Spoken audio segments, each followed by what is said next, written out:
ओम अज्ञानतिमिरान्धस्य ज्ञानाञ्जनशलाकया चक्षुरुन्मीलितं येन तस्मै श्रीगुरवे नमः। नमः ओं विष्णुपादाय कृष्णप्रेष्ठाय भूतले श्रीमते भक्तिवेदान्तस्वामिन्निधि नामिने। नमस्ते सारस्वते देवे गौरवाणी प्रचारिणे निर्विशेष शून्यवादी पाश्चात्यदेशतारिणे। जय श्री कृष्ण चैतन्य प्रभु नित्यानंद श्री अद्वैत गदाधर श्रीवासादि गौर भक्त वृंद। हरे कृष्ण कृष्ण कृष्ण हरे हरे, हरे राम राम राम हरे हरे।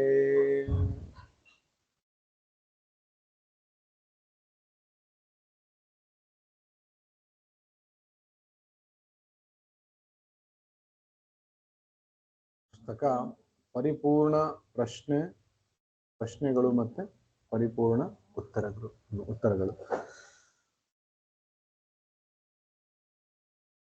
ಗಿರಿರಾಜ, ಕೆಲವು ಸಂಗತಿಗಳನ್ನು ಮಾಡಲು ನಮಗೆ ಆದೇಶ ಕೊಡಲಾಗಿದೆ. ಅವನ್ನು ಮಾಡಲು ನಾವು ಪ್ರಯತ್ನ ಪಟ್ಟರೂ ಇನ್ನೂ ಪರಿಪೂರ್ಣವಾಗಿ ಮಾಡಲು ನಮಗೆ ಸಾಧ್ಯವಾಗುತ್ತಿಲ್ಲ.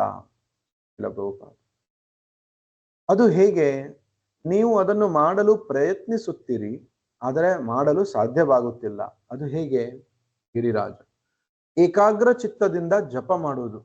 ಕೆಲವು ಸಲ ನಾವು ಪ್ರಯತ್ನ ಪಡುತ್ತೇವೆ, ಆದರೆ ಅದು ತಪ್ಪಲ್ಲ. ನೀವು ಏನನ್ನೋ ಮಾಡಲು ಪ್ರಯತ್ನಿಸುತ್ತಿದ್ದೀರಿ ಎಂದುಕೊಳ್ಳಿ. ನಿಮ್ಮ ಅನುಭವದಿಂದ ಕೆಲವು ಸಲ ನೀವು ವಿಫಲರಾದರೆ ಅದು ತಪ್ಪಾಗುವುದಿಲ್ಲ. ನೀವು ಪ್ರಯತ್ನಿಸುತ್ತಿದ್ದೀರಿ. ಭಾಗವತದಲ್ಲಿ ಒಂದು ಶ್ಲೋಕವಿದೆ, ಭಕ್ತನು ಯತ್ನ ಮೀರಿ ಪ್ರಯತ್ನಿಸುತ್ತಿದ್ದರೂ ತನ್ನ ಸಾಮರ್ಥ್ಯದಿಂದ ಕೆಲವು ಸಲ ವಿಫಲನಾದರೆ ಕೃಷ್ಣನು ಅವನನ್ನು ಕ್ಷಮಿಸುತ್ತಾನೆ. ಭಗವದ್ಗೀತೆಯಲ್ಲಿಯೂ ಹೀಗೆ ಹೇಳಲಾಗಿದೆ, ಅಪಿಚೇತ್ ಸುದುರಾಚಾರೋ ಭಜತೆ ಮಾಂ ಅನನ್ಯ ಭಾಕ್. ಕೆಲವು ಸಲ ಉದ್ದೇಶಪೂರ್ವಕವಾಗಿ ಅಲ್ಲದಿದ್ದರೂ ಪೂರ್ವದ ಕೆಟ್ಟ ಹವ್ಯಾಸದಿಂದ, ಹವ್ಯಾಸವು ಎರಡನೆಯ ಪ್ರಕೃತಿ ಇದ್ದಂತೆ. ಹವ್ಯಾಸಗಳು ಅಂದ್ರೆ ಹ್ಯಾಬಿಟ್ಸ್. ವ್ಯಕ್ತಿಯು ಅರ್ಥಹೀನವಾದ ಕೆಲಸಗಳನ್ನು ಮಾಡಬಹುದು, ಆದರೆ ಅವನದು ತಪ್ಪು ಎಂದು ಅದಕ್ಕೆ ಅರ್ಥವಲ್ಲ. ಅವನು ಅದಕ್ಕೆ ಪಶ್ಚಾತ್ತಾಪ ಪಡಬೇಕು. ನಾನು ಹೀಗೆ ಮಾಡಿಬಿಟ್ಟೇನಲ್ಲ. ಅವನು ಸಾಧ್ಯವಾದಷ್ಟು ಅದನ್ನು ಮಾಡದಿರಲು ಪ್ರಯತ್ನಿಸಬೇಕು. ಆದರೆ ಹವ್ಯಾಸವು ಎರಡನೆಯ ಪ್ರಕೃತಿ ಇದ್ದಂತೆ. ನೀವು ಎಷ್ಟೇ ಕಷ್ಟಪಟ್ಟು ಪ್ರಯತ್ನ ಮಾಡಿದರೂ ಮಾಯೆಯು ಎಷ್ಟು ಬಲಶಾಲಿ ಎಂದರೆ ಗುಂಡಿಗೆ ತಳ್ಳುತ್ತದೆ. ಇದನ್ನು ಕ್ಷಮಿಸಬಹುದು. ಕೃಷ್ಣನು ಕ್ಷಮಿಸುತ್ತಾನೆ. ಆದರೆ ಯಾರು ಉದ್ದೇಶಪೂರ್ವಕವಾಗಿ ಮಾಡುತ್ತಾರೆಯೋ ಅವರು ಕ್ಷಮಿಸಲ್ಪಡುವುದಿಲ್ಲ. ನಾನು ಒಬ್ಬ ಭಕ್ತ ಎಂದು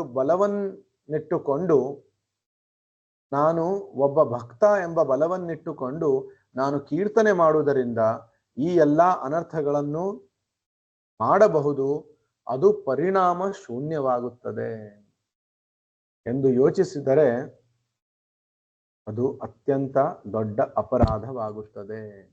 ನಾಮ್ನೋ ಫಲಾದ್ ಹಿಯಸ್ಯ ಪಾಪ ಬುದ್ಧಿ. ಅಂದ್ರೆ ಎಷ್ಟೋ ಸಲ ಭಕ್ತರಾದ ಮೇಲೂ ಕೂಡ, ಭಗವಂತನ ನಾಮಸ್ಮರಣೆ ಮಾಡ್ಲಿಕ್ಕೆ ಶುರು ಮಾಡಿದ ಮೇಲೂ ಕೂಡ ಕೆಲವೊಬ್ರು ಭಕ್ತರು ಅನ್ಕೋತಾರೆ, ಯಾಕಂದ್ರೆ ಭಗವಂತನ ನಾಮದಲ್ಲಿ ಅಷ್ಟು ಶಕ್ತಿ ಇದೆ, ಎಂತಹ ಪಾಪ ಮಾಡಿದರೂ ಕೂಡ ಆ ಪಾಪವನ್ನ ನಿವಾರಣೆ ಮಾಡುವಂತಹ ಶಕ್ತಿ ಭಗವಂತನ ನಾಮದಲ್ಲಿದೆ.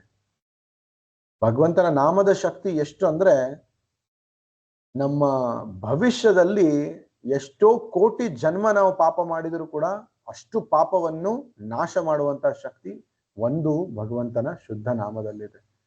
ಸೊ ಹಾಗಂತ ಅರ್ಥ ಮಾಡಿಕೊಂಡು ನಾವು ನಾಮ್ನೋ ಬಲಾಧಿಯಸ್ಯ ಪಾಪ ಬುದ್ಧಿ. ಈಗ ನಾಮದ ಬಲದ ಮೇಲೆ, ಭಗವಂತನ ನಾಮಸ್ಮರಣೆ ಹೇಗೋ ಮಾಡ್ತಾ ಇದ್ದೀನಿ, ಆ ಆಧಾರದ ಮೇಲೆ ನಾನು ಪಾಪ ಮಾಡಿದ್ರೆ ಅದನ್ನ ಕ್ಷಮಿಸುವುದಿಲ್ಲ. ಈಗ ಏನೋ ಒಂದು ಹಳೆಯ ಹ್ಯಾಬಿಟ್ ಇದೆ, ಹವ್ಯಾಸ ಇದೆ.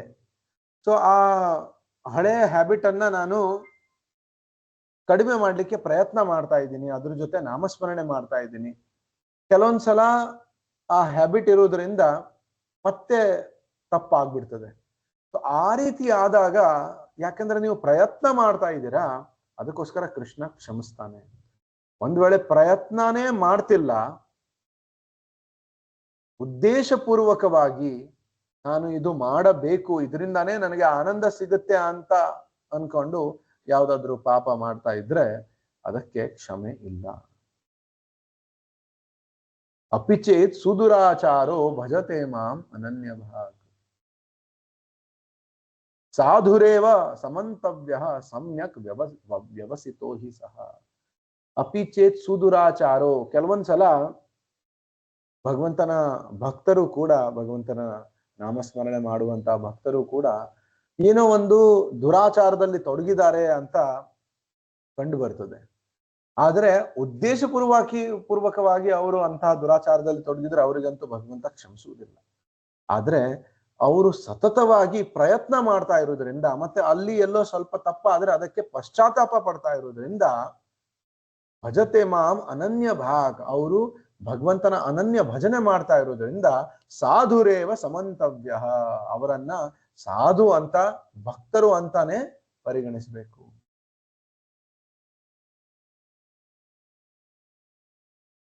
ಇದಾದ್ಮೇಲೆ ಭಗವಂತ ಇನ್ನೊಂದು ಶ್ಲೋಕ ಹೇಳ್ತಾನೆ, ಒಂದು ವೇಳೆ ಈ ರೀತಿ ತುಂಬಾ ನಿಷ್ಠೆಯಿಂದ ನನ್ನ ಭಕ್ತರು ಏನೋ ನನ್ನ ಸೇವೆ ಮಾಡ್ತಾ ಇರ್ತಾರೆ, ಆದ್ರೆ ಹಿಂದಿನ ಒಂದು ಹವ್ಯಾಸದಿಂದ ಎಲ್ಲೋ ದಾರಿ ತಪ್ತಾರೆ, ಏನೋ ಒಂದು ತಪ್ಪು ಕೆಲಸ ಮಾಡ್ತಾರೆ.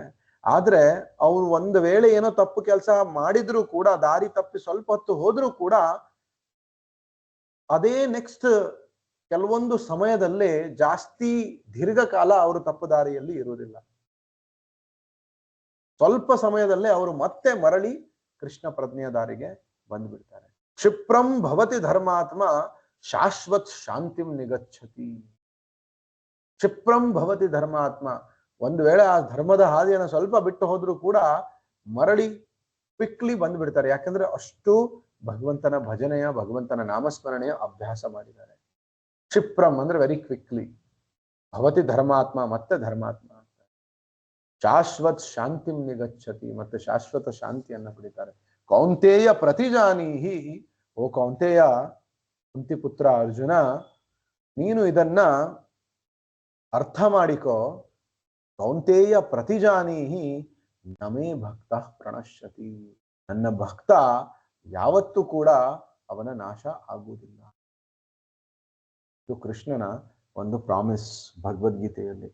ಈ ರೀತಿ ಬಹಳಷ್ಟು ಪ್ರಾಮಿಸ್ಗಳನ್ನ ಮಾಡ್ತಾನೆ ಕೃಷ್ಣ. ಇನ್ನೊಂದು ಪ್ರಾಮಿಸ್, ಮನ್ಮನ ಭವಮದ್ ಭಕ್ತೋ ಮದ್ಯಾಜಿ ಮಾಂ ನಮಸ್ಕುರು ಮಾಮೇ ವೈಶ್ಯಸಿ ಸತ್ಯಂ ತೇ ಪ್ರತಿಜಾನೇ ಪ್ರಿಯೋಸಿಮೆ. ಇದು ಇನ್ನೊಂದು ಪ್ರಾಮಿಸ್. ಯಾರು ನನ್ನ ಬಗ್ಗೆ ಚಿಂತನೆ ಮಾಡ್ತಾರೆ, ಯಾವಾಗ್ಲೂ ಸದಾ ಮನಸ್ಸಲ್ಲಿ ನನ್ನನ್ನ ಇಟ್ಕೋತಾರೆ, ಮನ್ಮನ ಭವಮದ್ ಭಕ್ತೋ, ನನ್ನ ಭಕ್ತರಾಗ್ತಾರೆ, ಮದ್ಯಾಜಿ, ಯಾರು ನನ್ನ ಪೂಜೆ ಮಾಡ್ತಾರೆ, ಮತ್ತೆ ಯಾರು ಅವರ ನಮಸ್ಕಾರಗಳನ್ನು ನನಗೆ ಸಲ್ಲಿಸ್ತಾರೆ, ಅವರು ಮನ್ಮನ ಭವಮದ್ ಭಕ್ತೋ ಮದ್ಯಾಜಿ ಮಾಂ ನಮಸ್ಕುರು ಮಾಮೇ ವೈಶ್ಯಸಿ ಸತ್ಯಂತೆ, ಅವರು ಮಾಮೇ ವೈಶ್ಯಸಿ, ಅವರು ನನ್ನ ಕಡೆ ಬರ್ತಾರೆ, ಸತ್ಯವಾಗಿಯೂ ನನ್ನ ಕಡೆ ಬರ್ತಾರೆ. ಪ್ರತಿಜಾನೇ ಪ್ರಿಯೋಸಿಮೆ, ಇದನ್ನ ನೀನು ನನ್ನ ಕಡೆಯಿಂದ, ಇದು ಕೂಡ ಕೃಷ್ಣನ ಇನ್ನೊಂದು ಪ್ರಾಮಿಸ್, ಪ್ರತಿಜ್ಞೆ ಭಕ್ತರಿಗೆ ಕೊಡುವಂಥದ್ದು. ಇಲ್ಲಿಗೆ 7ನೇ ಅಧ್ಯಾಯ ಮುಗಿತು. ಮುಂದೆ 8ನೇ ಅಧ್ಯಾಯ. ಈ ಅಧ್ಯಾಯದ ಹೆಸರು ಕೃಷ್ಣ ಪ್ರಜ್ಞೆಯಲ್ಲಿ ಪ್ರಗತಿ ಹೊಂದುವುದು. ಇದು ಇಲ್ಲಿ ತನಕ ನಾವು ನೋಡಿದ್ದು face to face, Bob Cohen Srila ಪ್ರಭುಪಾದರ ಎದುರಿಗೆ ಕೂತ್ಕೊಂಡು ಆಗಿದ್ದ ಸಂವಾದ. ನಂತರ ಅವರು ಅಮೆರಿಕಕ್ಕೆ ಹೋಗ್ಬಿಡ್ತಾರೆ. ಅಲ್ಲಿ ಹೋದ್ಮೇಲೆ ಪತ್ರದಲ್ಲೂ ಕೂಡ ಕಾನ್ವರ್ಸೇಷನ್ ಆಗ್ತದೆ. ಪ್ರಿಯ ಪ್ರಭುಪಾದರಿಗೆ ನನ್ನ ವಿನಯಪೂರ್ವಕವಾದ ಪ್ರಣಾಮಗಳು. ಈ ಪತ್ರ ಬರೆದಿದ್ದು ಸ್ಪ್ರಿಂಗ್ ಫೀಲ್ಡ್, ನ್ಯೂ ಜರ್ಸಿಯಿಂದ, ಜೂನ್ 12, 1972ದಲ್ಲಿ. ನಾನು ನ್ಯೂಯಾರ್ಕ್ ದೇವಸ್ಥಾನದ ಭಕ್ತರೊಡನೆ ಸಂಪರ್ಕ ಇಟ್ಟುಕೊಂಡಿದ್ದೇನೆ. ಅಂತಹ ಉತ್ತಮ ಮತ್ತು ಮುಂದುವರಿದ ಭಕ್ತರ ಸಂಪರ್ಕದಿಂದ ನಾನು ಕೃಷ್ಣ ಪ್ರಜ್ಞೆಯಲ್ಲಿ ಸ್ವಲ್ಪ ಪ್ರಗತಿ ಸಾಧಿಸಬಹುದೆಂದು ಭಾವಿಸುತ್ತೇನೆ. ನನ್ನ ಪ್ರೇಯಸಿಯು ದೇವಸ್ಥಾನಕ್ಕೆ ಬರಲು ಪ್ರಾರಂಭಿಸಿದ್ದಾಳೆ ಹಾಗೂ ಸ್ವಲ್ಪ ಮಟ್ಟಿಗೆ ಸಂಕೀರ್ತನೆ ಮಾಡುತ್ತಿದ್ದಾಳೆ. ನಾನು ಭಾರತದಿಂದ ಬರೆದು ತಿಳಿಸುವವರೆಗೂ ಅವಳಿಗೆ ಕೃಷ್ಣ ಪ್ರಜ್ಞೆ ಕುರಿತು ಏನೂ ಗೊತ್ತಿರಲಿಲ್ಲ. ಅತ್ರೇಯ ಋಷಿ ಕೃಪೆ ಇಟ್ಟು ನಮ್ಮನ್ನು ಅವರ ಮನೆಗೆ ಆಹ್ವಾನಿಸಿದರು. ಆದ್ದರಿಂದ ಆದರ್ಶ ಗೃಹಸ್ಥ ಜೀವನವನ್ನು ನೋಡುವ ಅವಕಾಶ ನಮಗೆ ದೊರೆಯಿತು. ಶಾಂತಿ ದಳಕ್ಕೆ ವಿದಾಯ ಹೇಳಲು ನಾನು ಏಪ್ರಿಲ್ ಕೊನೆಯ ಭಾಗದಲ್ಲಿ ಮುಂಬೈಗೆ ಹೋದೆ. ಅದೃಷ್ಟವಶಾತ್ ನನಗೆ ಸ್ವಲ್ಪ ಅಸ್ವಾಸ್ಥ್ಯವಾಗಿದ್ದರಿಂದ ಮುಂಬೈಯಲ್ಲಿ 2 ವಾರ ತಂಗುವ ಅವಕಾಶ ದೊರೆಯಿತು. ಆ ಸಮಯದಲ್ಲಿ ಜುಹುವಿನಲ್ಲಿದ್ದ ಪ್ರಬುದ್ಧ ಕರುಣಾಳು ಭಕ್ತರೊಡನೆ ಕಳೆದೆ. ಆದರೆ ನೀವು 5 ದಿನ ಮೊದಲು ಅಲ್ಲಿಂದ ಹೊರಟಿದ್ದು ನನ್ನ ದುರ್ದೈವ. ನಾನು ಅರ್ಥ ಮಾಡಿಕೊಂಡಿದ್ದು ತೀರಾ ಸ್ವಲ್ಪ. ಆದರೆ ನನಗೆ ಕೃಷ್ಣ ಪ್ರಜ್ಞೆಯ ಪ್ರಕ್ರಿಯೆಯಲ್ಲಿ ನಂಬಿಕೆ ಇದೆ. ಅದರಲ್ಲಿ ಇನ್ನೂ ಹೆಚ್ಚಾಗಿ ಮಗ್ನವಾಗುವ ಭರವಸೆ ನನಗಿದೆ. ಲಾಸ್ ಏಂಜಲೀಸ್ನಲ್ಲಿರುವ ದೇವಸ್ಥಾನವನ್ನು ಕುರಿತು ಅತ್ರೇಯ ಋಷಿಗಳ ವರ್ಣನೆಯನ್ನು ಕೇಳಲು ನಾನು ಎದುರು ನೋಡುತ್ತಿದ್ದೇನೆ.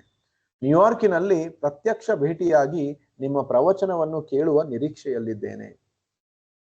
ತೀರಾ ಅನರ್ಹನಾದ ತರುಣನಿಗೆ ನೀವು ತೋರಿದ ಕರುಣೆಗಾಗಿ ಕೃತಜ್ಞತೆಗಳು. ತಮ್ಮ ವಿಶ್ವಾಸಿ ಬಾಬ್ ಕೋಹೆನ್. ಇದು ಶಿಲ ಪ್ರಭುಪಾದರಿಗೆ ಬಾಬ್ ಕೋಹೆನ್ ಬರೆದಿದ್ದಂತ ಲೆಟರ್. ಈಗ ಶಿಲ ಪ್ರಭುಪಾದರು ಈ ಪ್ರಶ್ನೆಗೆ ಈ ಪತ್ರಕ್ಕೆ ಉತ್ತರ ಬರೀತಾರೆ ಪತ್ರದಲ್ಲೇ. Bob Cohen, Springfield, New Jersey. A C Bhakti Vedanta Swami, ISKCON, Los Angeles. ಪ್ರಭುಪಾದರು ಲಾಸ್ ಏಂಜಲೀಸ್ ಅಲ್ಲಿ ಇದ್ರು ಅವಾಗ, ಜೂನ್ 16, 1972. ನನ್ನ ಪ್ರೀತಿಯ ಬಾಬ್, ನಿಮಗೆ ನನ್ನ ಪ್ರೀತಿಪೂರ್ವಕ ಆಶೀರ್ವಾದಗಳು. ಜೂನ್ 12, 1972ನೇ ಇಸ್ವಿ ದಿನಾಂಕದ ನಿಮ್ಮ ಪತ್ರಕ್ಕಾಗಿ ಅನಂತ ವಂದನೆಗಳು. ಅಲ್ಲಿ ವ್ಯಕ್ತವಾದ ನಿಮ್ಮ ಭಾವನೆಗಳನ್ನು ಕಂಡು ಬಹಳ ಆನಂದವಾಯಿತು. ನೀವು ನಮ್ಮೊಡನೆ ಸೇರುತ್ತಿರುವುದನ್ನು ಕೇಳಿ ನನಗೆ ಬಹಳ ಹರ್ಷವಾಯಿತು. ನೀವು ತುಂಬಾ ಒಳ್ಳೆಯ ಹುಡುಗ, ಬಹಳ ಬುದ್ಧಿವಂತ, ಮೃದುವಾದ ನಡವಳಿಕೆಯವರು ಎಂದು ನನಗೆ ಗೊತ್ತು. ಕೃಷ್ಣನು ಬೇಗ ನಿಮ್ಮ ಮೇಲೆ ತನ್ನ ಅನುಗ್ರಹವನ್ನು ಕರುಣಿಸುತ್ತಾನೆ ಎಂದು ನನಗೆ ದೃಢ ವಿಶ್ವಾಸವಿದೆ. ಕೃಷ್ಣ ಪ್ರಜ್ಞೆಯಲ್ಲಿ ಪರಿಪೂರ್ಣ ಸಂತೋಷವನ್ನು ಪಡೆಯುವ ಅನುಭವ ನಿಮಗೆ ಆಗುತ್ತದೆ. ಲೌಕಿಕ ಪ್ರಕೃತಿ ಅಥವಾ ಮಾಯೆಯನ್ನು ಸ್ವಪ್ರೇರಣೆಯಿಂದ ತೊರೆದವರು ಕೃಷ್ಣ ಪ್ರಜ್ಞೆಯಲ್ಲಿ ಉತ್ಕರ್ಷವನ್ನು ಸಾಧಿಸುತ್ತಾರೆ. ಲೌಕಿಕ ಪ್ರಕೃತಿ ಅಥವಾ ಮಾಯೆಯನ್ನು ಸ್ವಪ್ರೇರಣೆಯಿಂದ ತೊರೆದವರು ಕೃಷ್ಣ ಪ್ರಜ್ಞೆಯಲ್ಲಿ ಉತ್ಕರ್ಷವನ್ನು ಸಾಧಿಸುತ್ತಾರೆ. ಅಂತಹ ವೈರಾಗ್ಯವನ್ನು ತಪಸ್ಯ ಎಂದು ಕರೆಯುತ್ತಾರೆ. ಆದರೆ ಉತ್ತಮ ಕಾರಣವಿಲ್ಲದೆ ತಪಸ್ಸನ್ನು ಮಾಡಲು ನಾವು ಅಷ್ಟೇನು ಸಿದ್ಧರಾಗಿಲ್ಲ. ತಪಸ್ಸೆ ಅಂದರೆ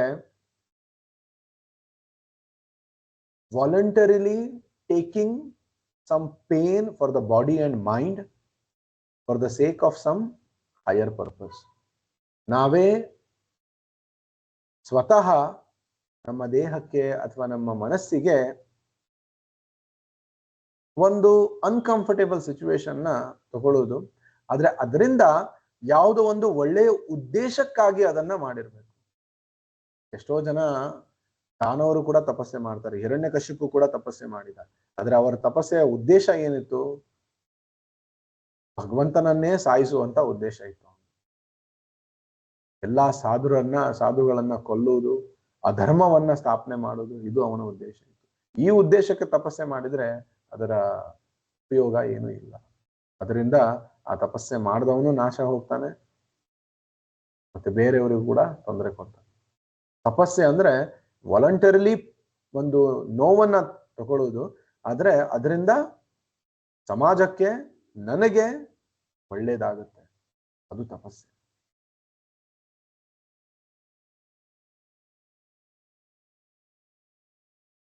ಆದ್ದರಿಂದ ನಿಮ್ಮಂತೆ ಉತ್ತಮ ವೈಜ್ಞಾನಿಕ, ಇಲ್ಲಿ ತಪಸ್ಸೆ ಅಂತ ಯಾಕೆ ಹೇಳಿದ್ರು?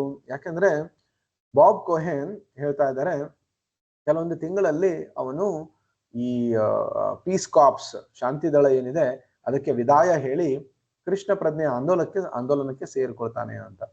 ಸೊ ಆ ಮಾತನ್ನ ಕೇಳಿದಾಗ ಪ್ರಭುಪಾದರು ಹೇಳ್ತಾರೆ, ಲೌಕಿಕ ಪ್ರಕೃತಿ ಅಥವಾ ಮಾಯೆಯನ್ನು ಸ್ವಪ್ರೇರಣೆಯಿಂದ ತೊರೆದವರು ಕೃಷ್ಣ ಪ್ರಜ್ಞೆಯಲ್ಲಿ ಉತ್ಕರ್ಷವನ್ನು ಸಾಧಿಸುತ್ತಾರೆ. ಸ್ವಪ್ರೇರಣೆಯಿಂದ, ಸ್ವ ಇಚ್ಛೆಯಿಂದ ಯಾರು ಮಾಯೆಯನ್ನ ಮತ್ತೆ ಈ ಲೌಕಿಕ ಪ್ರಕೃತಿಯ ಹಲವಾರು ಚಟುವಟಿಕೆಗಳನ್ನ ಯಾರು ಬಿಟ್ಟು ಕೃಷ್ಣನ ಸೇವೆಯಲ್ಲಿ ತೊಡಗುತ್ತಾರೆ, ಅವರು ಕೃಷ್ಣ ಪ್ರಜ್ಞೆಯಲ್ಲಿ ಬೇಗ ಪ್ರಗತಿಯನ್ನ ಸಾಧಿಸ್ತಾರೆ. ಆದ್ದರಿಂದ ನಿಮ್ಮಂತೆ ಉತ್ತಮ ವೈಜ್ಞಾನಿಕ ಹಾಗೂ ದಾರ್ಶನಿಕ ಮನೋಭೂಮಿಕೆ ಇರುವವರು ಆಧ್ಯಾತ್ಮಿಕ ಜ್ಞಾನವೆಂದರೇನು ಎಂದು ಮೊದಲು ತಿಳಿದುಕೊಳ್ಳಬೇಕು. ಆಗ ತನ್ನಷ್ಟಕ್ಕೆ ತಾನೇ ತಪಸ್ಸು ಆರಂಭವಾಗುತ್ತದೆ. ನೀವು ಅನಂತರ ಆಧ್ಯಾತ್ಮಿಕ ಜೀವನದಲ್ಲಿ ಉತ್ಕರ್ಷವನ್ನು ಸಾಧಿಸುತ್ತೀರಿ. ಆದ್ದರಿಂದ ತನ್ನ ಜೀವನದ ಸಿದ್ಧಿಯನ್ನು ಕಂಡುಕೊಳ್ಳಲು ಬಯಸುವ ಯಾರಾದರೂ ಮೊದಲು ಜ್ಞಾನವನ್ನು ಸಂಪಾದಿಸಬೇಕು. ಆದ್ದರಿಂದ ನಿಮಗೆ ನನ್ನ ಸಲಹೆ ಏನೆಂದರೆ, ನಿತ್ಯ ನಮ್ಮ ಪುಸ್ತಕಗಳನ್ನು ಸಾಧ್ಯವಾದಷ್ಟು ಓದಿ. ನ್ಯೂಯಾರ್ಕ್ ದೇವಾಲಯದಲ್ಲಿರುವ ಭಕ್ತರೊಡನೆ ಚರ್ಚಿಸಿ ವಿವಿಧ ದೃಷ್ಟಿಕೋನಗಳಿಂದ ವಿಷಯವನ್ನು ಅರ್ಥ ಮಾಡಿಕೊಳ್ಳಲು ಪ್ರಯತ್ನಿಸಿ. ಈ ರೀತಿಯಲ್ಲಿ ಕ್ರಮೇಣ ನಿಮಗೆ ಮನದಟ್ಟಾಗುತ್ತದೆ. ನಿಮ್ಮ ಶ್ರದ್ಧೆ ಮತ್ತು ಭಕ್ತಿ ಸೇವೆಯಿಂದ ಪ್ರಗತಿಯನ್ನು ಸಾಧಿಸುತ್ತೀರಿ. ಎಷ್ಟೋ ಸಲ ಪ್ರಭುಪಾದರು, ಇದು ಒಂದು ಪತ್ರ, ಈ ರೀತಿ ಶಿಲ ಪ್ರಭುಪಾದರು 10 ವರ್ಷದಲ್ಲಿ 1965 ದಿಂದ 1977 ಒಂದು 10-12 ವರ್ಷಗಳಲ್ಲಿ ಸಾವಿರಾರು ಪತ್ರಗಳನ್ನ ಬರೆದಿದ್ದಾರೆ. 1-2 ಅಲ್ಲ, ಸಾವಿರಾರು ಪತ್ರಗಳನ್ನ ಬರೆದಿದ್ದಾರೆ. 1000ದಷ್ಟು ಪ್ರವಚನಗಳನ್ನ ಕೊಟ್ಟಿದ್ದಾರೆ. ಭಗವದ್ಗೀತಾ, ಭಾಗವತ, ಭಕ್ತಿರಸಾಮೃತ ಸಿಂಧು. ಅದರ ಪ್ರತಿಯೊಂದರಲ್ಲಿ ಒಂದು ಸಾಮಾನ್ಯವಾದಂತಹ ಒಂದು ಅಂಶ ಇದ್ದೇ ಇರ್ತದೆ. ಪ್ರಭುಪಾದರ ಪ್ರವಚನದಲ್ಲಿ, ಪತ್ರಗಳಲ್ಲಿ, ಪುಸ್ತಕಗಳಲ್ಲಿ. ಏನದು? ಯಾವ ಭಕ್ತರು ಭಕ್ತಿಯಲ್ಲಿ ಪ್ರಗತಿ ಮಾಡ್ಬೇಕಂತಿರ್ತಾರೋ ಅವರು ಪ್ರತಿದಿನ ಪ್ರಭುಪಾದರ ಪುಸ್ತಕಗಳನ್ನ ಓದಬೇಕು. ಭಗವದ್ಗೀತೆ ಆಗಿರ್ಲಿ, ಭಾಗವತ ಆಗಿರ್ಲಿ, ಕೃಷ್ಣನ ಲೀಲೆಗಳ ಪುಸ್ತಕ ಆಗಿರ್ಲಿ, ಅಥವಾ ಈ ರೀತಿಯ ಸಣ್ಣ ಪುಸ್ತಕ ನಾವು ಓದ್ತಾ ಇದ್ದೀವಿ, ಈ ಪುಸ್ತಕ ಯಾವುದಾದ್ರೂ ಒಂದು ಪುಸ್ತಕ ಪ್ರತಿದಿನ ಒಂದು ಗಂಟೆ ಮಿನಿಮಮ್ ಓದಿದ್ರೆ ತುಂಬಾ ಒಳ್ಳೇದು. ಆಗಿಲ್ಲ ಅಂದ್ರೆ ಅಟ್ಲೀಸ್ಟ್ ಅರ್ಧ ಗಂಟೆ ಆದ್ರೂ ಓದಿದ್ರೆ ನಮ್ಮ ಕೃಷ್ಣ ಪ್ರಜ್ಞೆ ಏನಿದೆ ಅದು ಕಂಟಿನ್ಯೂ ಆಗ್ತದೆ. ಇಲ್ಲ ಅಂದ್ರೆ ಮಾಯೆಯ ಹಲವಾರು ಅಸ್ತ್ರಗಳು, ಅದರ ಹಲವಾರು ಆಕರ್ಷಣೆಗಳು ನಮ್ಮನ್ನ ಆಕರ್ಷಿಸಲಿಕ್ಕೆ ಸಿದ್ಧವಾಗಿ ನಿಂತಿದ್ದಾವೆ. ಹಾಗಾಗಿ ಒಂದು ಪ್ರಭುಪಾದರ ಪುಸ್ತಕಗಳನ್ನ ಓದುವುದು, ಇನ್ನೊಂದು 4 ನಿಯಂತ್ರಕ ತತ್ವಗಳನ್ನ ಪಾಲನೆ ಮಾಡೋದು, ಇನ್ನೊಂದು 16 ಸುತ್ತು ಭಗವಂತನ, ಕನಿಷ್ಠ 16 ಸುತ್ತು ಭಗವಂತನ ನಾಮಸ್ಮರಣೆ ಮಾಡೋದು, ಹರೇ ಕೃಷ್ಣ ಮಹಾಮಂತ್ರದ ನಾಮಸ್ಮರಣೆ ಮಾಡೋದು. ಈ ಮೂರನ್ನ ತುಂಬಾ ನಿಷ್ಠೆಯಿಂದ ಪಾಲನೆ ಮಾಡಿದ್ರೆ ನಮಗೆ ಕೃಷ್ಣ ಪ್ರಜ್ಞೆಯಲ್ಲಿ ಮುಂದುವರಿಲಿಕ್ಕೆ ಯಾರು ಕೂಡ ತಡಿಲಿಕ್ಕೆ ಸಾಧ್ಯ ಆಗೋದಿಲ್ಲ. ಅದು ಕೂಡ ಪುಸ್ತಕಗಳನ್ನ ಹೇಗೆ ಓದುವುದು? ವಿವಿಧ ದೃಷ್ಟಿಕೋನಗಳಿಂದ ವಿಷಯಗಳನ್ನ ಅರ್ಥ ಮಾಡಿಕೊಳ್ಳಲು ಪ್ರಯತ್ನಿಸಬೇಕು. ಬೇರೆ ಬೇರೆ ರೀತಿಯಲ್ಲಿ, ಯಾಕಂದ್ರೆ ಪ್ರಭುಪಾದರು ಬರೆದಿರುವಂತಹ ಪುಸ್ತಕದಲ್ಲಿ ಹಲವಾರು ವಿಷಯಗಳಿದಾವೆ. ಅದನ್ನ ಫ್ರಮ್ ಡಿಫರೆಂಟ್ ಆಂಗಲ್ಸ್ ನಾವು ಅದನ್ನ ಅರ್ಥ ಮಾಡ್ಕೋಬಹುದು. ಹೌದು, ನನ್ನಲ್ಲಿ ಮತ್ತು ಕೃಷ್ಣ ಪ್ರಜ್ಞಾ ಪ್ರಕ್ರಿಯೆಯಲ್ಲಿ ಒಂದಿಷ್ಟಾದರೂ ವಿಶ್ವಾಸವನ್ನು ಇಟ್ಟುಕೊಳ್ಳುವುದೇ ನಿಜವಾದ ತಿಳುವಳಿಕೆಯನ್ನು ಪಡೆಯಲು ಇರುವ ಪ್ರಥಮ ಹಾಗೂ ಏಕೈಕ ಅವಶ್ಯಕತೆಯಾಗಿದೆ. ನಂಬಿಕೆ ಇದ್ದರೆ ಅರಿವು ಅದನ್ನು ಅನುಸರಿಸುತ್ತದೆ. ಅರಿವು ಬೆಳೆದಂತೆಲ್ಲ ಮಾಯಾಶಕ್ತಿಯ ಪಾಶದ ಬಗೆಗೆ ಜಿಗುಪ್ಸೆಯೂ ಬೆಳೆಯುತ್ತದೆ. ಲೌಕಿಕ ಪ್ರಪಂಚದ ಬಂಧನಗಳನ್ನು ನೀವು ಯಾವಾಗ ಸ್ವಪ್ರೇರಣೆಯಿಂದ ತೊರೆಯುತ್ತೀರೋ ಆಗ ಪ್ರಗತಿಯು ನಿಶ್ಚಿತ.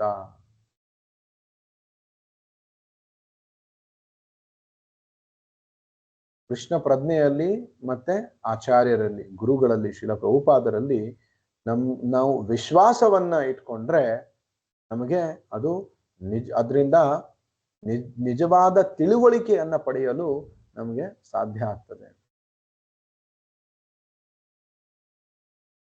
ಮತ್ತೆ ಎಲ್ಲಿ ನಮ್ಮ ವಿಶ್ವಾಸ ಇರ್ತದೆ, ನಂಬಿಕೆ ಇರುತ್ತೆ, ಅರಿವು ಅದನ್ನ ಹಿಂಬಾಲಿಸುತ್ತದೆ.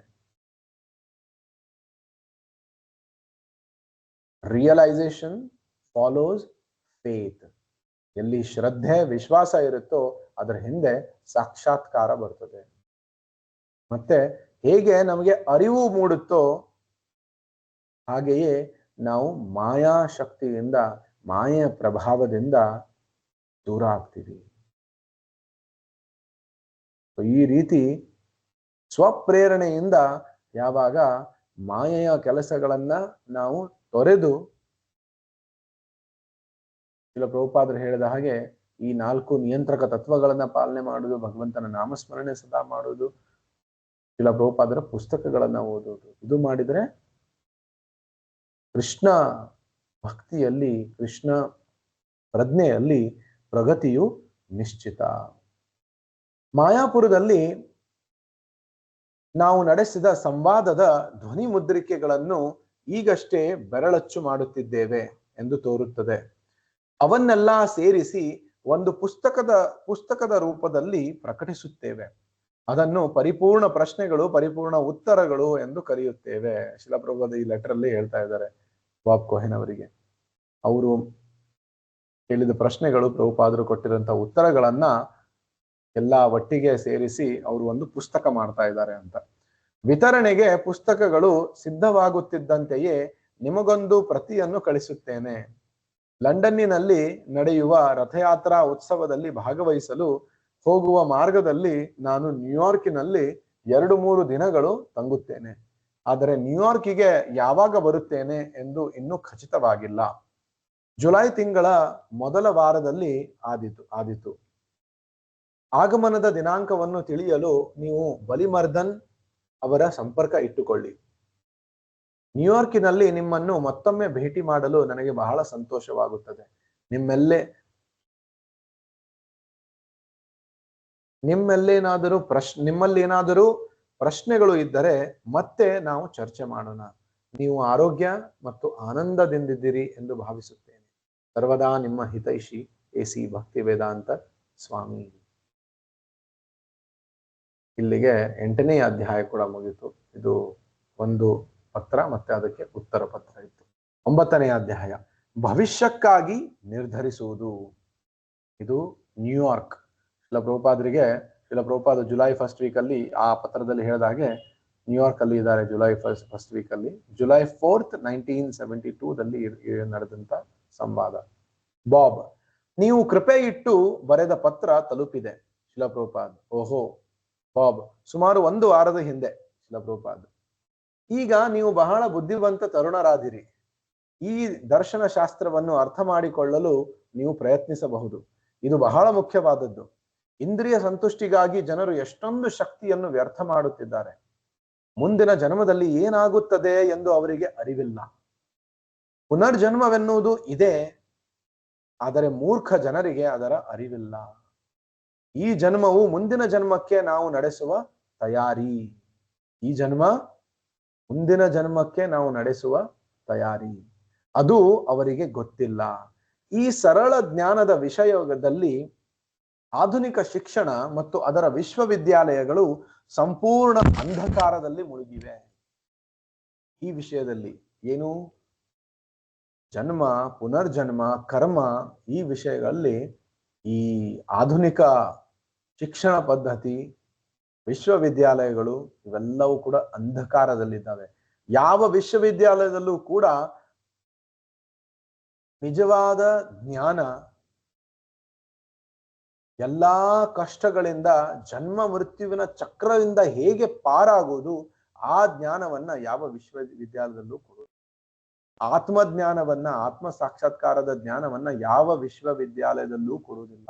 ಎಲ್ಲಾ ಶಿಕ್ಷಣ ಸಂಸ್ಥೆಗಳಲ್ಲಿ ಕಲಿಸುವುದು ಯಾವುದೋ ಒಂದು ತಾತ್ಕಾಲಿಕ ಒಂದು ಮಷೀನ್ ಅನ್ನ ಅಥವಾ ಒಂದು ಫೆನೋಮಿನಾವನ್ನ ಕಲ್ತ್ಕೊಂಡು ಅದರ ಮೇಲೆ ಕೆಲಸ ಮಾಡಿ ದುಡ್ಡು ಸಂಪಾದನೆ ಹೇಗೆ ಮಾಡೋದು, ಇದೇ ಎಲ್ಲಾ ಶಿಕ್ಷಣ ಸಂಸ್ಥೆಗಳ ಗುರಿ. ಅದಕ್ಕೋಸ್ಕರ ಶಿಲ ಪ್ರಭುಪಾದ ಹೇಳ್ತಾರೆ, ಎಲ್ಲಾ ವಿಶ್ವವಿದ್ಯಾಲಯಗಳು ಈ ಜ್ಞಾನದ ವಿಷಯದಲ್ಲಿ ಅಂಧಕಾರದಲ್ಲಿ ಮುಳುಗಿವೆ. ನಾವು ಪ್ರತಿ ಕ್ಷಣದಲ್ಲಿಯೂ ನಮ್ಮ ದೇಹವನ್ನು ಪರಿವರ್ತಿಸುತ್ತಿದ್ದೇವೆ. ಇದು ವೈದ್ಯಕೀಯವಾಗಿ ವಾಸ್ತವ ಸಂಗತಿ. ಈ ದೇಹವನ್ನು ತೊರೆದು ಮೇಲೆ ಇನ್ನೊಂದು ದೇಹವನ್ನು ನಾವು ಅಂಗೀಕರಿಸಬೇಕು. ಈ ದೇಹವನ್ನು ತೊರೆದ ಮೇಲೆ ನಾವು ಇನ್ನೊಂದು ದೇಹವನ್ನು ಅಂಗೀಕರಿಸಬೇಕು. ಆ ದೇಹವನ್ನು ನಾವು ಹೇಗೆ ಸ್ವೀಕರಿಸುತ್ತೇವೆ, ಅದು ಯಾವ ಬಗೆಯ ದೇಹ, ಅದನ್ನು ಕೂಡ ತಿಳಿದುಕೊಳ್ಳಬಹುದು. ಉದಾಹರಣೆಗೆ, ಒಬ್ಬನಿಗೆ ಶಿಕ್ಷಣವನ್ನು ಕೊಡುತ್ತಿದ್ದರೆ ಅವನು ಪರೀಕ್ಷೆಯಲ್ಲಿ ಉತ್ತೀರ್ಣನಾದ ಮೇಲೆ ಇಂಜಿನಿಯರ್ ಅಥವಾ ವೈದ್ಯ ಆಗುತ್ತಾನೆ ಎಂದು ಯಾರು ಬೇಕಾದರೂ ಅರ್ಥ ಮಾಡಿಕೊಳ್ಳಬಹುದು. ಅದೇ ರೀತಿಯಲ್ಲಿ ಮುಂದಿನ ಜನ್ಮದಲ್ಲಿ ಒಂದು ನಿರ್ದಿಷ್ಟ ಸ್ಥಾನವನ್ನು ಪಡೆಯುವುದಕ್ಕೆ ಈ ಜನ್ಮದಲ್ಲಿ ನೀವು ಸಿದ್ಧತೆ ಮಾಡಿಕೊಳ್ಳಬಹುದು. ಬಾರ್ಬರಾ, ಬಾಬ್ನ ಪತ್ನಿ, ಮುಂದಿನ ಜನ್ಮದಲ್ಲಿ ನಾವು ಏನಾಗಲು ಬಯಸುತ್ತೇವೆ ಎನ್ನುವುದನ್ನು ನಿರ್ಧರಿಸಬಲ್ಲೆವೇ? ಪ್ರಭುಪಾದ: ಹೌದು, ನೀವು ತೀರ್ಮಾನಿಸಬಹುದು. ಮುಂದಿನ ಜನ್ಮದಲ್ಲಿ ನಾವು ಕೃಷ್ಣನ ಬಳಿಗೆ ಹೋಗುತ್ತೇವೆ ಎಂದು ನಾವು ತೀರ್ಮಾನಿಸಿದ್ದೇವೆ. ಮುಂದಿನ ಜನ್ಮದಲ್ಲಿ ನಾವು ಕೃಷ್ಣನ ಬಳಿಗೆ ಹೋಗುತ್ತೇವೆ ಎಂದು ನಾವು ತೀರ್ಮಾನಿಸಿದ್ದೇವೆ. ಇದು ನಮ್ಮ ತೀರ್ಮಾನ, ಮರಳಿ ಭಗವದ್ಧಾಮಕ್ಕೆ ಹೋಗುವುದು. ನೀವು ವಿದ್ಯಾಭ್ಯಾಸವನ್ನು ಮಾಡಬೇಕೆಂದು ಬಯಸುತ್ತೀರಿ ಎಂದಿಟ್ಟುಕೊಳ್ಳಿ. ಇಂಜಿನಿಯರ್ ಅಥವಾ ವೈದ್ಯರಾಗಬೇಕು ಎಂದು ತೀರ್ಮಾನಿಸುತ್ತೀರಿ. ಈ ತೀರ್ಮಾನದ ಅನಂತರ ಸಿದ್ಧತೆ ಮಾಡಿಕೊಂಡು ಶಿಕ್ಷಣ ಪಡೆಯುತ್ತೀರಿ. ಅದೇ ರೀತಿಯಲ್ಲಿ ಮುಂದಿನ ಜನ್ಮದಲ್ಲಿ ಏನಾಗಬೇಕು ಎಂದು ನೀವು ತೀರ್ಮಾನಿಸಬಹುದು. ಆದರೆ ನೀವು ತೀರ್ಮಾನಿಸದಿದ್ದರೆ ಲೌಕಿಕ ಪ್ರಕೃತಿಯು ಅದನ್ನು ತೀರ್ಮಾನಿಸುತ್ತದೆ. ಬಾರ್ಬರಾ: ನನ್ನ ಹಿಂದಿನ ಜನ್ಮದಲ್ಲಿ ನಾನು ಕೃಷ್ಣ ಪ್ರಜ್ಞಾವಂತಳಾಗಿದ್ದಿರಬಹುದೇ? ಪ್ರಭುಪಾದ: ಅದು ಮುಖ್ಯವಲ್ಲ, ಆದರೆ ಈಗ ಆಗಬಹುದು. ನಮ್ಮ ಕೃಷ್ಣ ಪ್ರಜ್ಞಾ ಆಂದೋಲನದ ಸದುಪಯೋಗ ಮಾಡಿಕೊಳ್ಳಿ. ಎಷ್ಟೋ ಜನ ನಮಗೆ ತುಂಬಾ ಆತುರತೆ, ಹಿಂದಿನ ಜನ್ಮದಲ್ಲಿ ಏನಿದ್ದಿರಬಹುದು ನಾನು ಅಂತ. ಆದ್ರೆ ಪ್ರಭುಪಾದ ಹೇಳ್ತಾರೆ ಅದರ ಅವಶ್ಯಕತೆ ಇಲ್ಲ, ತಿಳ್ಕೊಳ್ಳುವ ಅವಶ್ಯಕತೆ ಇಲ್ಲ. ತಿಳ್ಕೊಂಡು ಏನು ಮಾಡಬಹುದು ನಾವು. ಈ ಜನ್ಮ ಈ ಕ್ಷಣ ನಮ್ಮ ಕೈಯಲ್ಲಿದೆ.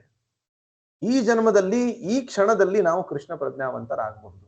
ಈ ಜನ್ಮ ಈ ಕ್ಷಣದಲ್ಲಿ ನಾವು ಭಗವಂತನ ಬಗ್ಗೆ ಕೇಳಬಹುದು, ಭಗವಂತನ ನಾಮಸ್ಮರಣೆ ಮಾಡಬಹುದು. ಅದು ನಮ್ಮ ಕೈಯಲ್ಲಿದೆ. ಹಿಂದಿನ ಜನ್ಮದಲ್ಲಿ ಏನಾಗಿದ್ದೆ ನಾನು, ಮನುಷ್ಯನಾಗಿದ್ನೋ, ಕತ್ತೆ ಆಗಿದ್ನೋ, ನಾಯಿ ಆಗಿದ್ನೋ, ತಿಳ್ಕೊಂಡು ಏನ್ ಮಾಡ್ಬೇಕು? ಹೌದಲ್ವಾ? ಸೊ ಹಾಗಾಗಿ ಈ ಕೃಷ್ಣ ಪ್ರಜ್ಞಾ ಆಂದೋಲನ ಇವಾಗ ಇದೆ, ಇದರ ಸದುಪಯೋಗ ಪಡೆದುಕೊಳ್ಳಿ. ಒಬ್ಬ ಭಕ್ತ ಹಿಂದಿನ ಜನ್ಮದಲ್ಲಿ ಕೃಷ್ಣ ಭಕ್ತಳಾಗಿದ್ದು ಈಗ ಮತ್ತೆ ಜನ್ಮವೆತ್ತಿ ಬಂದಿರಬಹುದೇ ಎಂದು ಅವಳು ಕೇಳುತ್ತಿದ್ದಾಳೆ. ಇಲ್ಲ ಪ್ರಭುಪಾದ, ಒಬ್ಬ ವ್ಯಕ್ತಿಯು ಪರಿಪೂರ್ಣ ಕೃಷ್ಣ ಭಕ್ತನಾಗಿದ್ದರೆ ಮರಳಿ ಬರುವುದಿಲ್ಲ. ಒಂದ್ ವೇಳೆ ಹಿಂದಿನ ಜನ್ಮದಲ್ಲಿ ಪರಿಪೂರ್ಣ ಭಕ್ತನಾಗಿದ್ರೆ ಅವನು ಮರಳಿ ಮತ್ತೆ ಹುಟ್ಟುವುದಿಲ್ಲ. ಆದರೆ ಸ್ವಲ್ಪ ಕೊರತೆ ಇದ್ದರೆ ಮರಳಿ ಬರುವ ಸಾಧ್ಯತೆ ಇದೆ. ಒಂದು ವೇಳೆ ಸರಿಯಾಗಿ ಭಕ್ತಿ ಅಭ್ಯಾಸ ಮಾಡಿಲ್ಲ ಅಂದ್ರೆ ಮತ್ತೆ ಹುಟ್ಟಿ ಬರ್ತಾನೆ. ಕೊರತೆ ಇದ್ದರೂ ಅವನು ಉತ್ತಮ ಕುಟುಂಬದಲ್ಲಿ ಜನ್ಮವೆತ್ತುತ್ತಾನೆ. ಒಂದು ವೇಳೆ ಹಿಂದಿನ ಜನ್ಮದಲ್ಲಿ ಕೃಷ್ಣ ಭಕ್ತನಾಗಿದ್ದ, ಆದ್ರೆ ಪರಿಪಕ್ವ ಭಕ್ತನಾಗಿಲ್ಲ. ಹಾಗಿದ್ದಾಗ ಅವನು ಮತ್ತೆ ಹುಟ್ಟು ಬರ್ತಾನೆ. ಶುಚಿನಾಂ ಶ್ರೀಮತಾಂ ಗೇಹೆ ಯೋಗ ಭೃಷ್ಟೋಭಿಜಾಯತೆ. ವಿಫಲನಾದ ಯೋಗಿಯು ಧರ್ಮಾತ್ಮರಾದ ಅಥವಾ ಶ್ರೀಮಂತರಾದ ಕುಟುಂಬದಲ್ಲಿ ಜನ್ಮವೆತ್ತುತ್ತಾನೆ. ಅಂದ್ರೆ ಒಂದು ವೇಳೆ ಭಕ್ತಿಯಲ್ಲಿ ಪರಿಪೂರ್ಣತೆಯನ್ನ ಸಾಧಿಸಲಿಕ್ಕೆ ಆಗಿಲ್ಲ ಅಂದ್ರೆ ಆ ಭಕ್ತನಾದವನು ಮುಂದಿನ ಜನ್ಮದಲ್ಲಿ ಒಬ್ಬ ಧರ್ಮಾತ್ಮರಾದ ಅಥವಾ ಶ್ರೀಮಂತರಾದ ಕುಟುಂಬದಲ್ಲಿ ಮತ್ತೆ ಹುಟ್ಟುತ್ತಾನೆ. ಅಂದ್ರೆ ಅವನಿಗೆ ಇನ್ನೊಂದು ಅವಕಾಶ ಸಿಗ್ತದೆ, ಸೆಕೆಂಡ್ ಚಾನ್ಸ್. ಮಾನವನ ಬುದ್ಧಿಶಕ್ತಿಯು ಭವಿಷ್ಯವನ್ನು ನಿರ್ಧರಿಸಬಹುದು. ಅದೇ ಮಾನವನ ಬುದ್ಧಿಶಕ್ತಿ. ಪ್ರಾಣಿಗಳು ಅದನ್ನು ನಿರ್ಧರಿಸಲಾರವು. ನಮ್ಮಲ್ಲಿ ಸಾರಾಸಾರ ವಿಚಾರ ಶಕ್ತಿ ಇದೆ. ಇದನ್ನು ಮಾಡಿದರೆ ನನಗೆ ಲಾಭ, ಅದನ್ನು ಮಾಡಿದರೆ ಲಾಭವಾಗುವುದಿಲ್ಲ. ಇದು ಮಾನವನ ಜೀವನದಲ್ಲಿದೆ. ಆದ್ದರಿಂದ ಅದನ್ನು ನೀವು ಸೂಕ್ತವಾಗಿ ಉಪಯೋಗಿಸಿಕೊಳ್ಳಬೇಕು. ನಮ್ಮ ಜೀವನದ ಗುರಿ ಏನು ಎಂದು ತಿಳಿದುಕೊಳ್ಳಬೇಕು ಮತ್ತು ಆ ನಿಟ್ಟಿನಲ್ಲಿ ತೀರ್ಮಾನ ಕೈಗೊಳ್ಳಬೇಕು. ಅದು ಮಾನವನ ನಾಗರಿಕತೆ. ಮಾನವ ಜನ್ಮವನ್ನ ನಾವು ಸೂಕ್ತವಾಗಿ ಉಪಯೋಗಿಸಿಕೊಳ್ಳಬೇಕು. ನಮ್ಮ ಜೀವನದ ಗುರಿ ಏನು ಎಂದು ತಿಳ್ಕೋಬೇಕು. ಹಲವಾರು ಜನ ಹಲವಾರು ಗುರಿಗಳನ್ನ ಇಟ್ಕೊಂಡಿರ್ತಾರೆ, ಹೌದಲ್ವಾ? ಕೆಲವೊಬ್ರು ಸ್ವಾರ್ಥಕ್ಕೆ ನನ್ನ ಸ್ವಾರ್ಥ ನನ್ನಕ್ಕಷ್ಟೇ ಉಳಿತದೆ, ಕೆಲವೊಬ್ರು ಸ್ವಾರ್ಥ ಅವರ ಫ್ಯಾಮಿಲಿಗೆ ಸ್ವಲ್ಪ ವಿಸ್ತಾರ ಆಗ್ತದೆ, ಇನ್ನೂ ಕೆಲವರ ಸ್ವಾರ್ಥ ಅವರ ಕುಟುಂಬದ ಬೇರೆ ಜನರ ಜೊತೆನೂ ಕೂಡ ಬೇರೆ ಜನರ ತನಕ ವಿಸ್ತಾರವಾಗ್ತದೆ. ಇನ್ನೂ ಕೆಲವರು ಸ್ವಾರ್ಥ ಸಮಾಜದ ತನಕ ವಿಸ್ತಾರ ಆಗ್ತದೆ, ರಾಜ್ಯದ ತನಕ ವಿಸ್ತಾರ ಆಗುತ್ತೆ, ದೇಶದ ತನಕ ವಿಸ್ತಾರ ಆಗುತ್ತೆ, ಬೇರೆ ಪ್ರಾಣಿ ಸಮಾಜದ ತನಕ ವಿಸ್ತಾರವಾಗ್ತದೆ. ಅದು ಎಲ್ಲಿ ತನಕ ವ್ಯಕ್ತಿ ಭಗವಂತನಿಗೆ ಶರಣಾಗುವುದಿಲ್ಲವೋ, ಭಗವಂತನ ಸೇವೆಗೆ ಸಿದ್ಧನಾಗುವುದಿಲ್ಲವೋ, ಅಲ್ಲಿಯ ತನಕ ಅದಕ್ಕೆ ಸ್ವಾರ್ಥ ಅಂತಾನೆ ಹೇಳ್ತಾರೆ. ನಾವ್ ಅನ್ಕೋತೀವಿ ನನಗೋಸ್ಕರ ಅಷ್ಟೇ ನಾನು ಮಾಡ್ಕೊಂಡ್ರೆ ನಾನು ಸ್ವಾರ್ಥಿ ಅಂತ. ಈಗ ಬೇರೆ ಕುಟುಂಬದ ಪ್ರಕಾರ ನಾನು ನನ್ನ ಕುಟುಂಬದಷ್ಟೇ ನೋಡ್ಕೊಂಡ್ರೆ ಅವನ ಪ್ರಕಾರ ಅದು ಸ್ವಾರ್ಥ. ಬೇರೆ ಸಮಾಜದವರು ನಾನು ನನ್ನ ಸಮಾಜದ ಅಷ್ಟೇ ನೋಡ್ಕೋತೀನಿ ಅಂದ್ರೆ ಅದು ಕೂಡ ನನ್ನ ಸ್ವಾರ್ಥ. ಈ ರೀತಿ ನೋಡ್ತಾ ಹೋದ್ರೆ ಪ್ರತಿಯೊಂದು ಲೆವೆಲ್ ಅಲ್ಲೂ ಕೂಡ ನಾವು ಸ್ವಾರ್ಥಿ ಆಗಿದ್ದೀವಿ.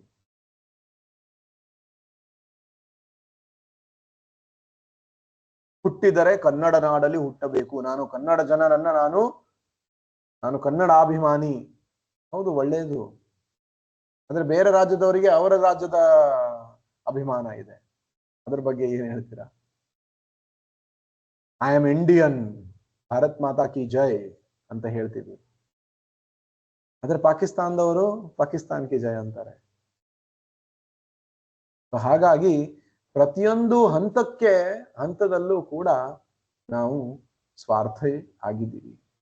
ನಮ್ಮ ಜೀವನದ ಗುರಿ ಏನು ಎಂದು ತಿಳ್ಕೋಬೇಕು ಮತ್ತು ಆ ನಿಟ್ಟಿನಲ್ಲಿ ತೀರ್ಮಾನ ಕೈಗೊಳ್ಳಬೇಕು. ಅದು ಮಾನವನ ನಾಗರಿಕತೆ. ನಮ್ಮ ನಿಜವಾದ ಸ್ವಾರ್ಥ ಏನು ಅದು ನಾವು ತಿಳ್ಕೋಬೇಕು. ನಿಜವಾದ ಸ್ವಾರ್ಥ, ನಿಜವಾದ ಕುಟುಂಬ ಸೇವೆ, ನಿಜವಾದ ಸಮಾಜ ಸೇವೆ, ನಿಜವಾದ ರಾಜ್ಯ ಸೇವೆ, ನಿಜವಾದ ದೇಶ ಸೇವೆ ಏನಂದ್ರೆ ನಾನು ಕೃಷ್ಣ ಭಾವನಾಮೃತನಾಗುವುದು, ನಾನು ಕೃಷ್ಣ ಪ್ರಜ್ಞಾವಂತನಾಗುವುದು, ಮತ್ತೆ ಈ ಕೃಷ್ಣ ಪ್ರಜ್ಞೆಯನ್ನ ನನ್ನ ಕುಟುಂಬದವರಿಗೆ, ನನ್ನ ಸಮಾಜದವರಿಗೆ, ನನ್ನ ರಾಜ್ಯದವರಿಗೆ, ನನ್ನ ದೇಶದವರಿಗೆ ಇದನ್ನ ಹಂಚುವುದು. ಇದು ನಿಜವಾದ ಸ್ವಾರ್ಥ, ಜೀವನದ ನಿಜವಾದ ಗುರಿ ಇದು. ಬಾರ್ಬರಾ, ನೀವು ಎಂದಾದರೂ ಕೃಷ್ಣನನ್ನು ಕಂಡಿದ್ದೀರಾ? ಶ್ರೀಲ ಪ್ರಭುಪಾದ್, ಹೌದು. ಬಾರ್ಬರಾ, ನಿಜವಾಗಲೂ? ಶ್ರೀಲ ಪ್ರಭುಪಾದ್, ಹೌದು, ನಿತ್ಯ ಪ್ರತಿ ಕ್ಷಣವೂ ನೋಡುತ್ತಿದ್ದೇನೆ. ಬಾರ್ಬರಾ, ಆದರೆ ಲೌಕಿಕ ದೇಹದಲ್ಲಿ ಅಲ್ಲ ತಾನೆ? ಶ್ರೀಲ ಪ್ರಭುಪಾದ್, ಅವನಿಗೆ ಲೌಕಿಕ ದೇಹವಿಲ್ಲ.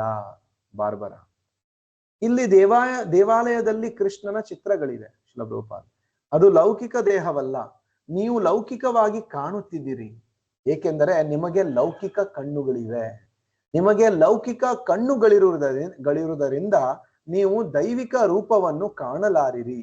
ಆದ್ದರಿಂದ ನಿಮಗೆ ನೋಡಲು ಸಾಧ್ಯವಾಗುವಂತೆ ಅವನು ಕೃಪೆ ಇಟ್ಟು ಲೌಕಿಕ ದೇಹದಲ್ಲಿ ಕಾಣಿಸಿಕೊಳ್ಳುತ್ತಾನೆ. ಆದರೆ ನಿಮಗೆ ನೋಡಲು ಸಾಧ್ಯವಾಗಲಿ ಎಂದು ಕೃಪೆ ಇಟ್ಟು ಸೂಕ್ತ ರೂಪ ತಾಳುವುದರಿಂದಾಗಿ ಅವನಿಗೆ ಲೌಕಿಕ ದೇಹವಿದೆ ಎಂದು ಅರ್ಥವಲ್ಲ. ಉದಾಹರಣೆಗೆ, ಅಮೆರಿಕದ ಅಧ್ಯಕ್ಷರು ಕೃಪೆ ಇಟ್ಟು ನಿಮ್ಮ ಮನೆಗೆ ಬರುತ್ತಾರೆ ಎಂದಿಟ್ಟುಕೊಳ್ಳಿ. ಅಂದರೆ ಅವರ ಸ್ಥಾನ ಮತ್ತು ನಿಮ್ಮ ಸ್ಥಾನ ಸಮಾನವೆಂದು ಅರ್ಥವಲ್ಲ. ಅದು ಅವರ ದಯೆ. ಅವರು ಪ್ರೀತಿಯಿಂದ ನಿಮ್ಮ ಮನೆಗೆ ಬರಬಹುದು, ಆದರೆ ಅವರು ನಿಮ್ಮ ಮಟ್ಟದಲ್ಲಿಯೇ ಇದ್ದಾರೆ ಎಂದು ಅರ್ಥವಲ್ಲ. ಅದೇ ರೀತಿಯಲ್ಲಿ ನಮ್ಮ ಸದ್ಯದ ಕಣ್ಣುಗಳಿಂದ ಕೃಷ್ಣನನ್ನು ನೋಡಲು ಸಾಧ್ಯವಿಲ್ಲವಾದ್ದರಿಂದ ಕೃಷ್ಣನು ಚಿತ್ರವಾಗಿ, ಶಿಲಾಮೂರ್ತಿಯಾಗಿ, ಕಾಷ್ಟಮೂರ್ತಿಯಾಗಿ ನಮ್ಮೆದುರು ಕಾಣಿಸಿಕೊಳ್ಳುತ್ತಾನೆ. ಕೃಷ್ಣನು ಈ ಚಿತ್ರಗಳಿಂದ, ಮರದಿಂದ ಬೇರೆಯಲ್ಲ, ಏಕೆಂದರೆ ಪ್ರತಿಯೊಂದೂ ಕೃಷ್ಣನೇ. ಬಾರ್ಬರಾ, ನಾವು ಗತಿಸಿದ ಮೇಲೆ ನಮ್ಮ ಆತ್ಮಕ್ಕೆ ಏನಾಗುತ್ತದೆ? ಶ್ರೀಲ ಪ್ರಭುಪಾದ್, ನಿಮಗೆ ಇನ್ನೊಂದು ದೇಹ ಸಿಗುತ್ತದೆ. ಬಾರ್ಬರಾ, ತತ್ಕ್ಷಣವೇ ಸಿಗುತ್ತದೆಯೇ? ಶ್ರೀಲ ಪ್ರಭುಪಾದ್, ಹೌದು. ನೀವು ಮನೆಯನ್ನು ಬದಲಾಯಿಸುವಾಗ ಆಗುವ ಹಾಗೆ. ಮೊದಲು ನೀವು ಹೊಸ ಮನೆಯೊಂದನ್ನು ಗೊತ್ತು ಮಾಡಿಕೊಳ್ಳುತ್ತೀರಿ, ಅನಂತರ ಈ ಮನೆಯನ್ನು ಬಿಟ್ಟು ಅದಕ್ಕೆ ಹೋಗುತ್ತೀರಿ. ಬಾರ್ಬರಾ, ಹಾಗಾದರೆ ಯಾವ ಬಗೆಯ ದೇಹ ನಮಗೆ ಸಿಗುತ್ತದೆ ಎಂದು ನಮಗೆ ಗೊತ್ತಾಗುತ್ತದೆಯೇ? ಶ್ರೀಲ ಪ್ರಭುಪಾದ್, ಹೌದು. ಅರ್ಹತೆ ಇದ್ದರೆ ಗೊತ್ತಾಗುತ್ತದೆ, ಇಲ್ಲದಿದ್ದರೆ ಪ್ರಕೃತಿಯೇ ಅದರ ಏರ್ಪಾಡು ಮಾಡುತ್ತದೆ. ಬಲ್ಲವರಿಗೆ ಅದು ಏನು ಎಂದು ಗೊತ್ತಾಗುತ್ತದೆ. ಇಲ್ಲದಿದ್ದವರಿಗೆ ಪ್ರಕೃತಿಯೇ ಏರ್ಪಾಡು ಮಾಡುತ್ತದೆ. ನಿಮಗೆ ಗೊತ್ತಿಲ್ಲವೆಂದರೆ ನಿಮ್ಮ ಜೀವನದಲ್ಲಿ ಸರಿಯಾಗಿ ಸಿದ್ಧತೆ ಮಾಡಿಕೊಂಡಿಲ್ಲವೆಂದು ಅರ್ಥ. ನಿಮಗೆ ಮುಂದಿನ ದೇಹ ಯಾವುದು ಸಿಗುತ್ತದೆ ಅಂತ ನಿಮಗೆ ಗೊತ್ತಾಗಲಿಲ್ಲ ಅಂದ್ರೆ, ಗೊತ್ತಿಲ್ಲವೆಂದರೆ ನೀವು ಜೀವನದಲ್ಲಿ ಸರಿಯಾಗಿ ಸಿದ್ಧತೆ ಮಾಡಿಕೊಂಡಿಲ್ಲ ಎಂದು ಅರ್ಥ. ಆಗ ನಿಮ್ಮ ಮರಣ ಸಮಯದಲ್ಲಿ ನಿಮ್ಮ ಮನೋಧರ್ಮವು ಆಕಸ್ಮಿಕವಾಗಿ ಇನ್ನೊಂದು ದೇಹವನ್ನು ಸೃಷ್ಟಿಸುತ್ತದೆ. ಪ್ರಕೃತಿಯು ಅದನ್ನು ಒದಗಿಸುತ್ತದೆ. ಬರ್ಬರ ಸಂಕೀರ್ತನೆ ಅದರಿಂದ ಏನಾಗುತ್ತದೆ?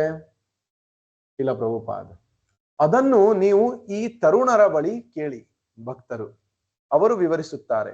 ಬಾಬ್, ಕೃಷ್ಣನು ಎಲ್ಲವನ್ನೂ ನಿಯಂತ್ರಿಸುವುದಾದರೆ ಭಕ್ತನಲ್ಲದವನನ್ನು ಹೇಗೆ ನಿಯಂತ್ರಿಸುತ್ತಾನೆ? ಪ್ರಭುಪಾದ, ಮಾಯೆಯಿಂದ.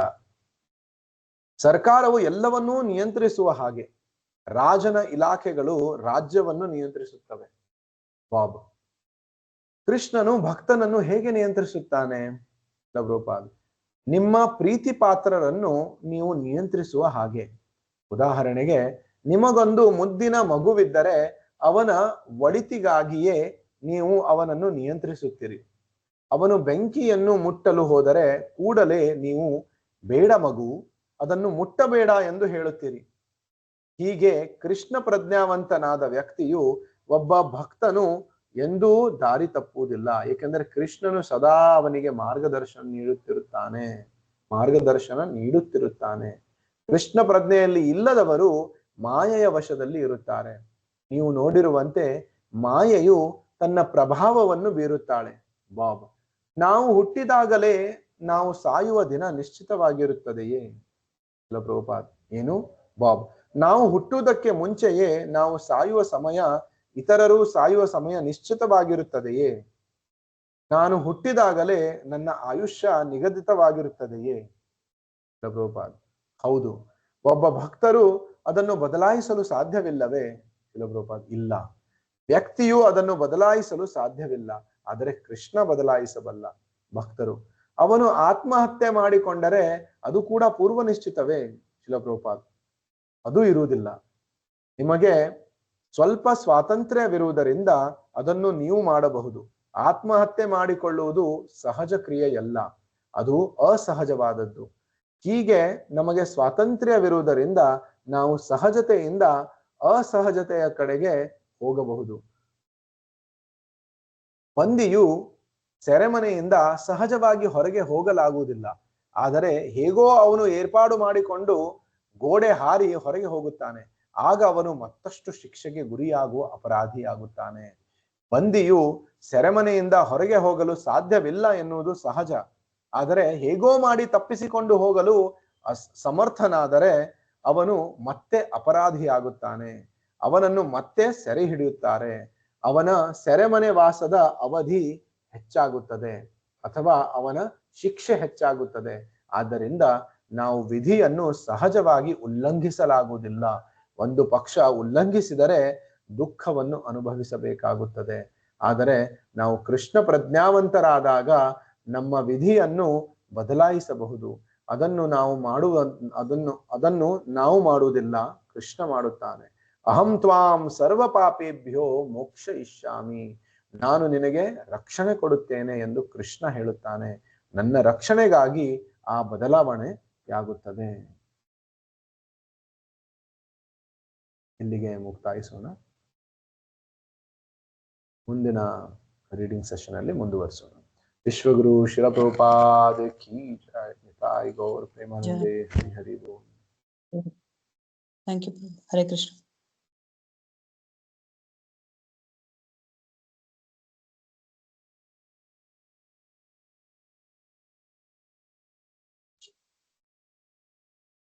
ಹರೇ ಕೃಷ್ಣ ಪ್ರಭುಜಿ.